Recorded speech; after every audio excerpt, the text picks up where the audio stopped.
आप सभी का अभिवादन। हम महाकवि कालिदास प्रणीत अभिज्ञान शाकुंतलम का अध्ययन कर रहे हैं। 2 अंकों का अध्ययन समाप्त हो चुका है। तृतीय अंक का अध्ययन चल रहा है, जहाँ कथा सूत्र इस प्रकार है।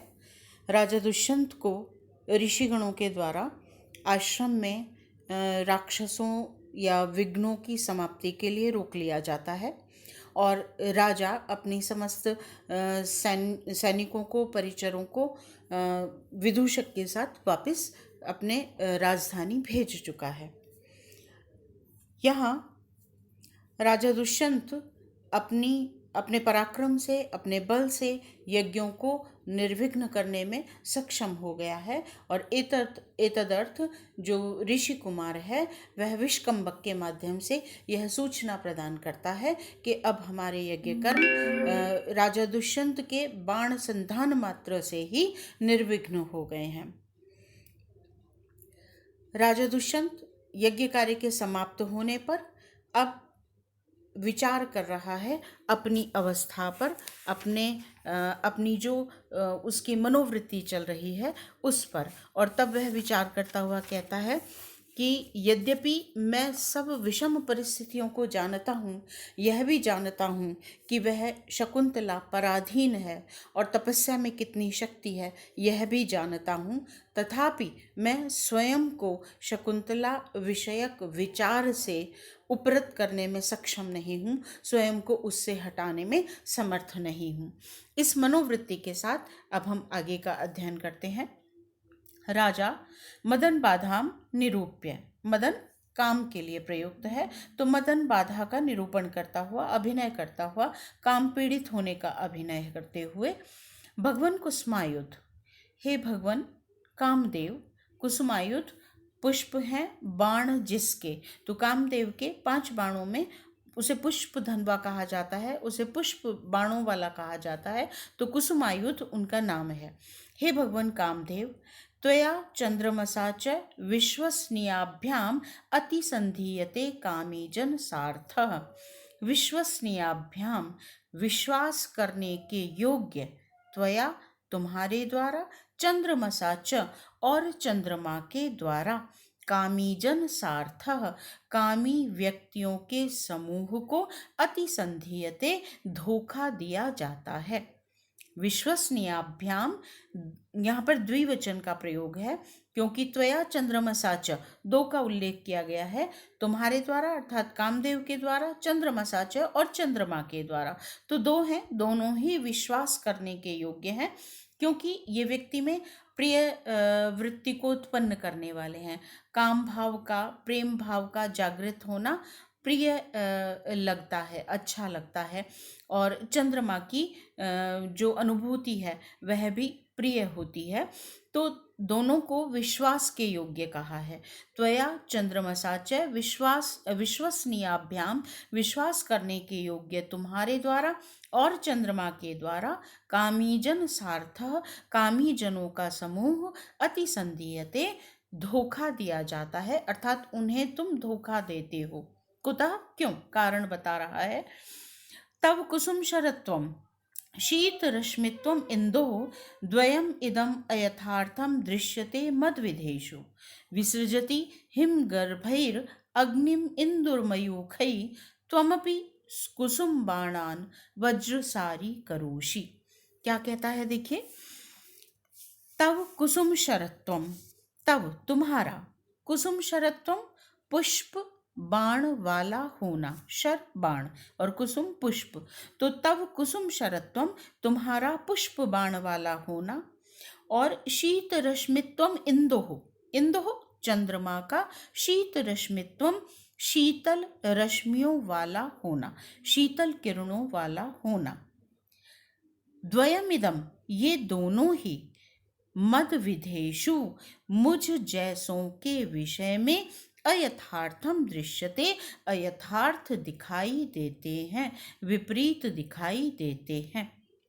क्यों विपरीत दिखाई देते हैं कि विसृजति हिमगर्भैर अग्निम इंदुर्मयूखै, इंदु जो चंद्रमा है वह हिम गर्भई, हिम है गर्भ में जिनके, शीतलता है गर्भ में जिनके, ऐसी मयूखई किरणों से, अर्थात अत्यंत शीतल किरणों से, अग्निम विसृजति अग्नि को छोड़ता है।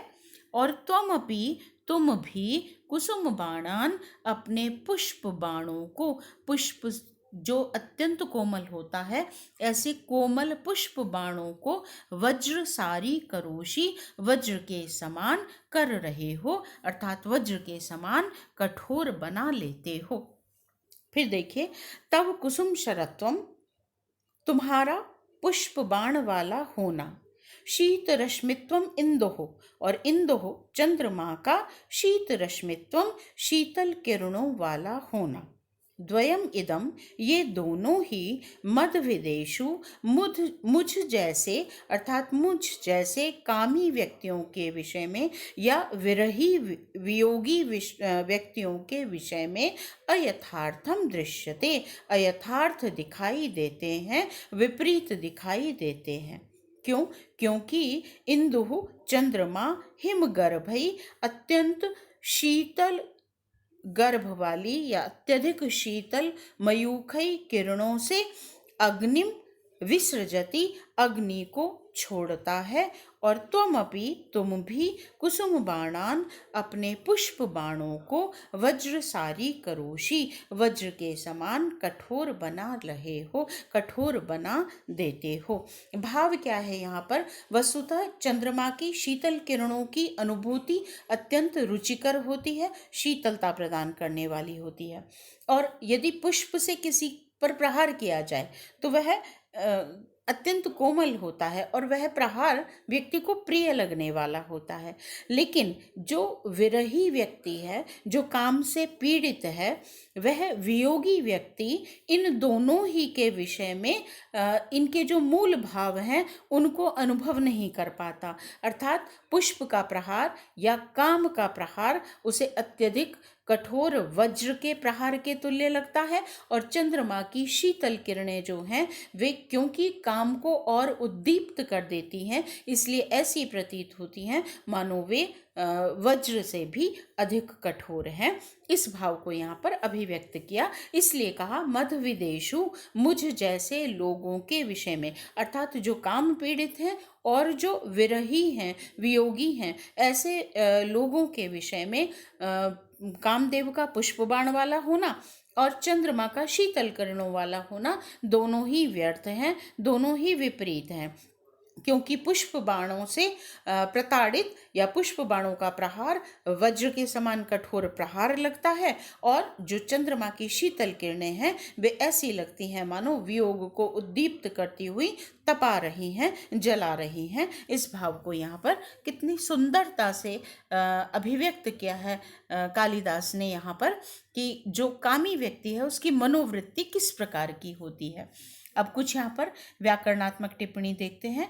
देखिए, कुसुमायुध पद का प्रयोग हुआ। अच्छा, कुसुमायुध ऊपर आपके जो गद्य भाग है उसमें आया है, कुसुमम एव आयुधम कुसुमायुध, पुष्प ही है बाण जिसका। तो कामदेव के 5 बाण कहे जाते हैं, और वे 5 बाण हैं अरविंदम अशोकम च आम्रम च नवमालिका नीलोत्पलं च पंच एते पंच बाणस्य सायकः। अरविंद कमल, अशोक आम, नवमालिका चंपा जिसे कहते हैं, या चमेली, चंपा चमेली, इनके लिए नवमालिका पद का प्रयोग होता है, और नीलोत्पल नीलकमल।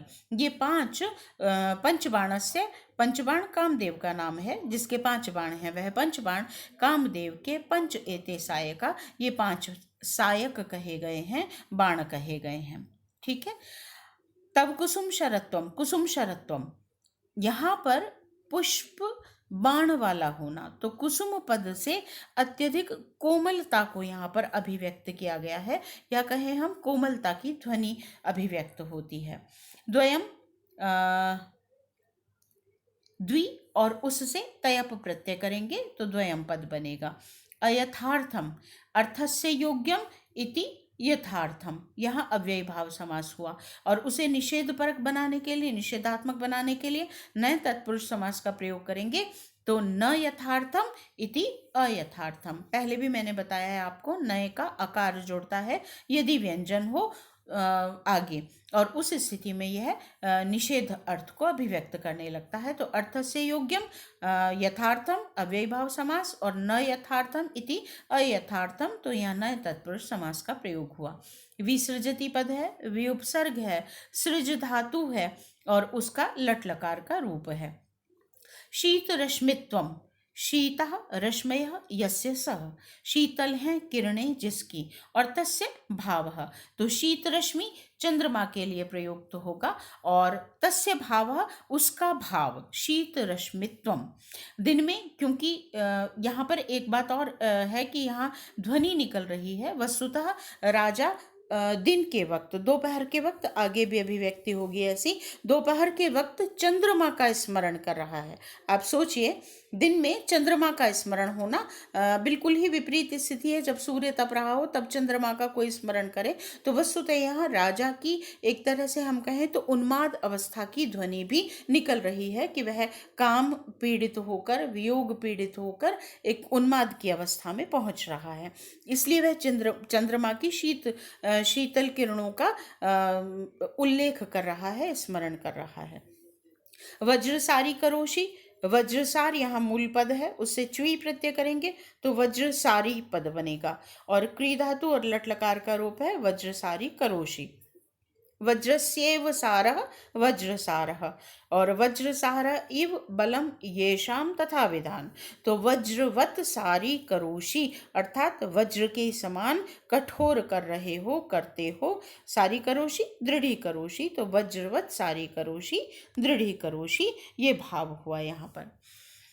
अलंकार देखिए, यहाँ बहुत सारे अलंकारों का प्रयोग, एक देखिए कितना मालिनी छंद का यहाँ प्रयोग है, और इतने पद में ही कहें, छोटा ही है, बहुत लंबा छंद नहीं है, लेकिन फिर भी उसमें कितने सारे अलंकारों का यहाँ पर प्रयोग हुआ है आप देखेंगे। सबसे पहले यहाँ पर अप्रस्तुत प्रशंसा अलंकार का प्रयोग किया गया है। अप्रस्तुत प्रशंसा अलंकार कहाँ है? मध विदेशु। यहाँ पर मई न कहकर राजा ने मद विधेशु इस सामान्य पद का प्रयोग किया है, इससे यहाँ पर अप्रस्तुत प्रशंसा अलंकार का प्रयोग हुआ है।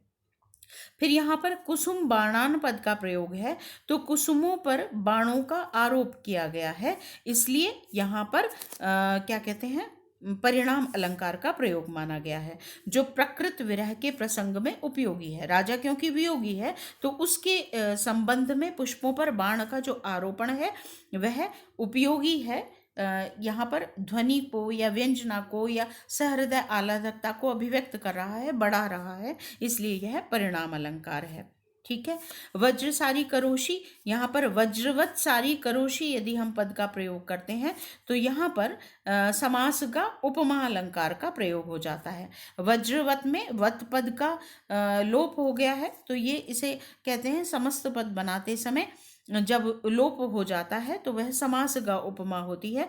तो वज्र सारी करोषि में वत का लोप हो गया है, और वज्रवत सारी करोषि इसकी व्याख्या करें तो समास का उपमा अलंकार यहाँ पर हो जाता है।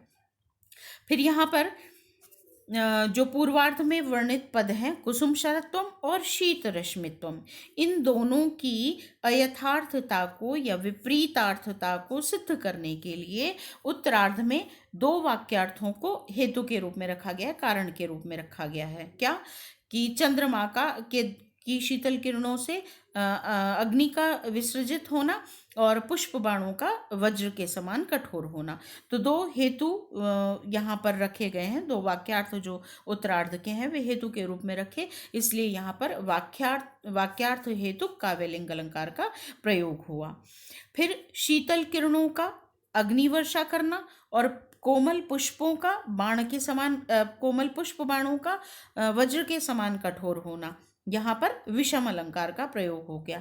दोनों ही विपरीत भाव को अभिव्यक्त कर रहे हैं, विरोधी भाव कहे गए हैं, तो यहाँ पर विषम अलंकार का प्रयोग हो गया है।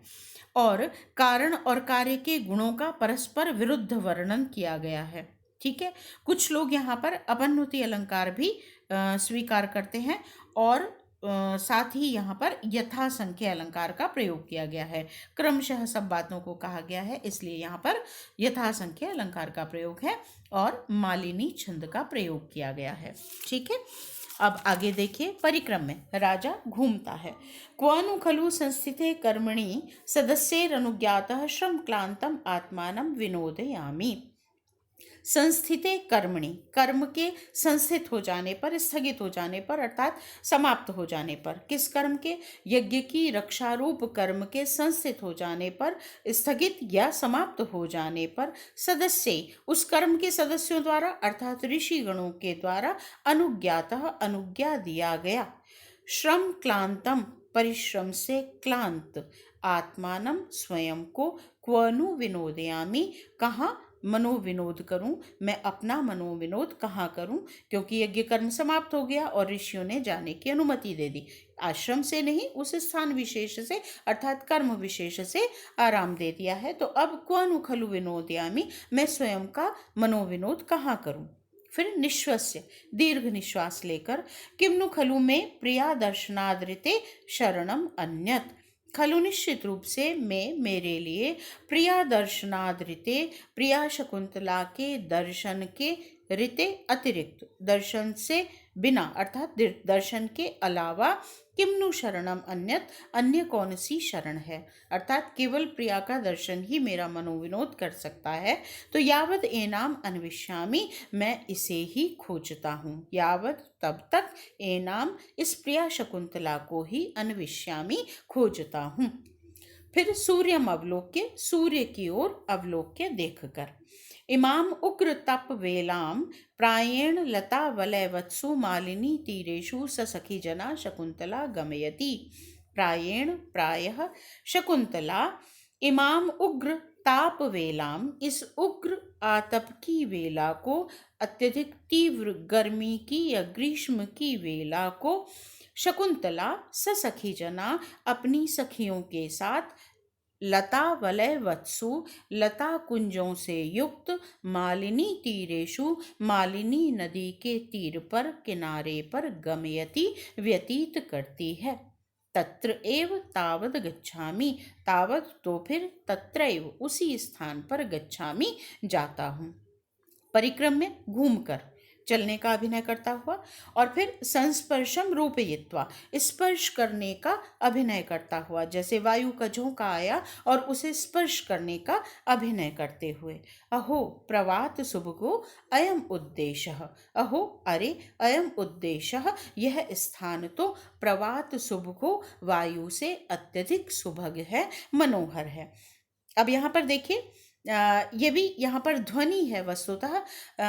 वैसे तो उग्र ताप की वेला है, अत्यधिक ग्रीष्म ऋतु है और सूर्य तप रहा है, तो गर्मी है बहुत अधिक, और उस स्थिति में जो वायु का स्पर्श आया उसे अनुभव किया राजा दुष्यंत ने, और फिर कहा यह अत्यधिक मनोहर है, सौभाग्यशाली है। तो वस्तुतः यहाँ पर कहीं न कहीं शकुंतला के स्पर्श की अनुभूति भी राजा ने अभिव्यक्त की है।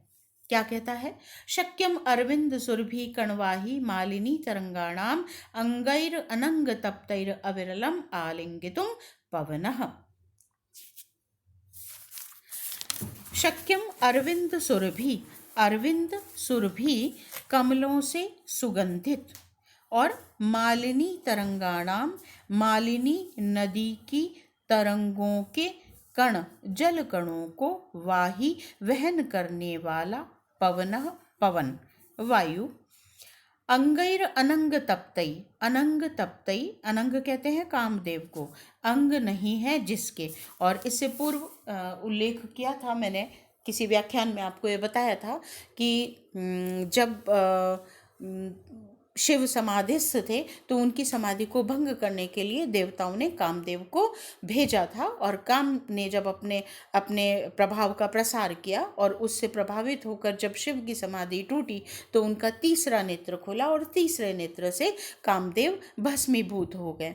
तब काम की पत्नी रति जो थी वह शिव के समक्ष विलाप करती हुई जाती है और उस स्थिति में शिव उन्हें अनंग होने का वरदान देते हैं कि वस्तुतः उनके अंग नहीं है, शरीर नहीं है, लेकिन उसकी सत्ता समाप्त नहीं होगी। वह सदैव काम के रूप में या मन में उत्पन्न होने वाले भाव के रूप में सदैव उपस्थित रहेंगे। तो अंग नहीं है जिनके, अर्थात शरीर समाप्त हो गया जिसका, उसे कहा अनंग काम। तो अनंग तप्तई काम से संतप्त अंगई अंगों के द्वारा अविरलम, अविरल विरल नहीं है जो, रुक रुक रुक कर रही है, अर्थात निरंतरता है जिसमें, अविरलम निरंतर आलिंगितुम शक्यम आलिंगन करने के शक्यम योग्य है।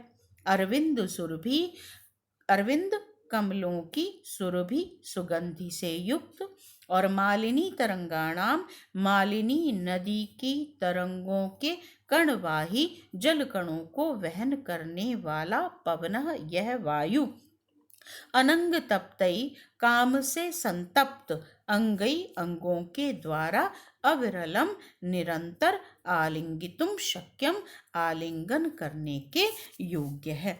विरह पीड़ित है दुष्यंत और शकुंतला को खोज रहा है, तो वह शीतल वायु का जो झोंका है सुवासित है, कमलों से सुगंधित है और शीतल भी है जल कणों से युक्त होने के कारण, और शकुंतला की भी वहाँ पर उपस्थिति है। इस कारण वह जो वायु है दुष्यंत उसके विषय में कह रहा है कि यह सुगंधित भी है, शीतल भी है और प्रिया के संस्पर्श से युक्त भी है, इसलिए वह इन काम से संतप्त मेरे अंगों के द्वारा निरंतर आलिंगन किए जाने के योग्य है, सेवन करने के योग्य है। यहाँ पर व्याकरण देखिए, शक्यम पद है, शक धातु है और उससे यत प्रत्यय करेंगे, शक्य पद बनेगा। अनंग तप्तई, अनंगेन तप्तई काम के द्वारा संतप्त, तो यहाँ पर तृतीया तत्पुरुष समास है क्योंकि तृतीया का लोप हुआ, तो अनंगेन तप्तई इति अनंग तप्तई तृतीया तत्पुरुष। और आलिंगितुम पद है, औपसर्ग है, लिंग धातु है और तुमुन प्रत्यय का प्रयोग है। आलिंगितुम आलिंगन करने के योग्य या आलिंगन के लिए शक्यम समर्थ है। ठीक है, यहाँ पर अलंकार का प्रयोग देखिए। सबसे पहले समाहित अलंकार का निर्देश किया गया है क्योंकि जो वायु है वह राजा के लिए सहायक के रूप में यहाँ अभिव्यक्त किया गया है, तो समाहित अलंकार है। कार्यारंभे सहयाप्ति इति समाहित अलंकार का जो लक्षण है, कार्य के आरंभ होने पर सहयोग की सूचना जब मिलती है या सहयोग की अनुभूति होती है, तो वायु यहाँ पर प्रिया की उपस्थिति या उससे मिलन के लिए सहायक होगा या काम से संतप्त उसके अंगों को सुख देने वाला है, तो यह सहायक के रूप में वर्णित है, इसलिए यहाँ पर समाहित अलंकार का प्रयोग है। ठीक है, फिर पवन में, वायु में आलिंगन शक्यत्व की उत्प्रेक्षा है, आलिंगन करने की योग्यता की उत्प्रेक्षा की गई है, इसलिए यहाँ पर गम्योत्प्रेक्षा अलंकार का प्रयोग है। और साथ ही यहाँ पर अतिशयोक्ति अलंकार का भी प्रयोग है। अतिशयोक्ति अलंकार का प्रयोग क्यों है? क्योंकि असंबंध में संबंध लक्षण जो है अतिशयोक्ति का है। असंबंध में संबंध की लक्षणा की गई है, लक्षणा का तात्पर्य असंबंध में संबंध की परिकल्पना है, इसलिए आलिंगन की योग्यता वायु में नहीं है क्योंकि उसका कोई प्रत्यक्ष स्वरूप नहीं है, लेकिन इस असंबंध में भी संबंध की अभिव्यक्ति की गई है, इसलिए यहाँ पर अतिशयोक्ति अलंकार का प्रयोग है।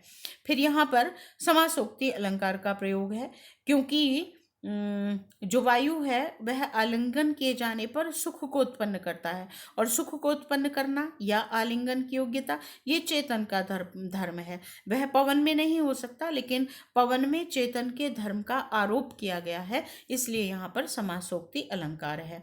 और जो वायु का बहना है और उसके स्पर्श की कोमलता, शीतलता है, उसकी जो अनुभूति है, अभिव्यक्ति है, अत्यधिक स्वाभाविक है, इसलिए यहाँ पर स्वभावोक्ति अलंकार का प्रयोग है और अनुप्रास अलंकार का भी प्रयोग किया गया है। और छंद यहाँ पर आर्या जाति छंद है, मात्रिक छंद है, 12, 18, 12, 15, 12 और 18 इस तरह से मात्राओं का प्रयोग किया जाता है। अब देख लीजिएगा, जिसके पहले और तीसरे चरण में समान मात्राएं हैं और दूसरे में संभवतः दूसरे में अलग और चौथे चरण में अलग मात्राओं का प्रयोग किया गया है, संख्या का प्रयोग किया गया है। ऐसा आर्या जाति छंद होता है। तो यहाँ पर आर्या जाति छंद का प्रयोग किया गया है। आज के लिए इतना ही। धन्यवाद।